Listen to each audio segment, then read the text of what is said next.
Time to take a trip down memory lane. The year is 2006. I'm 30 pounds lighter and I have 12 more inches of hair. I'm 17 years old and it's my first semester of my senior year in high school. I had only been playing for 2 years, but it came to me very naturally, so by this point I was already playing bars, festivals, and local events. It was at this point that I ran into kind of a problem. I come from a very classic rock and blues kind of background, courtesy of my dad, but everyone my age at this point is into more modern rock and metal stuff. So as I start putting together projects with people my age, I pretty quickly realized that my late 70s Legend amp is not quite what I need. I need something more modern sounding, I need more gain, and specifically I need more sustain. So I asked my dad, what kind of amp should I get if I want more sustain? And he pretty quickly responded with, you probably want a Mesa Boogie. So then I also think, well, what do my favorite modern guitar players use? Chad Kroeger from Nickelback? Rectifier.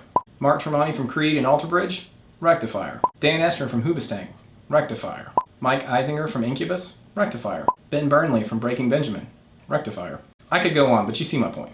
So I go to Jackson's Music, the nearest Mesa dealer, and there, sitting on the shelf, with a display full of boogies, is the Mesa Rectoverb 50-watt 112 combo. It's huge, dark, and menacing. So I sort of sheepishly ask the salesman if I can plug in and try it. So he walks over to the guitar wall and pulls down an LTD James Hetfield guitar. And he hands it to me and flips the amp on, hands me the cord and says, "Careful, it's loud as hell." I turned on the standby switch, rolled up the volume control, and it sounded something like this.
That's it.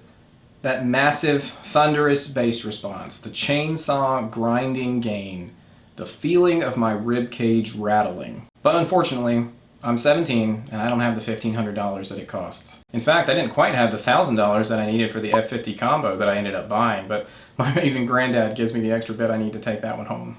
And the F50 was a great amp. I used it for many years, and then I eventually bought a dual rectifier head and a 412 cabinet, and then eventually I landed on the Mark IV that I still have today. But that initial sound and feeling of that Rectoverb combo just stuck in my head. So recently, when a good friend of mine posted one for sale, I sent him a message and said, I want it. So I met up with him, gave him some cash, and I took it home. I plugged in, flipped on the standby switch, rolled up the volume control, and there was the sound, just like I remembered it. I hope you enjoyed this trip down memory lane with me, but now I've got a wife and daughter to annoy with Creed riffs. So until next time, I'll catch you later.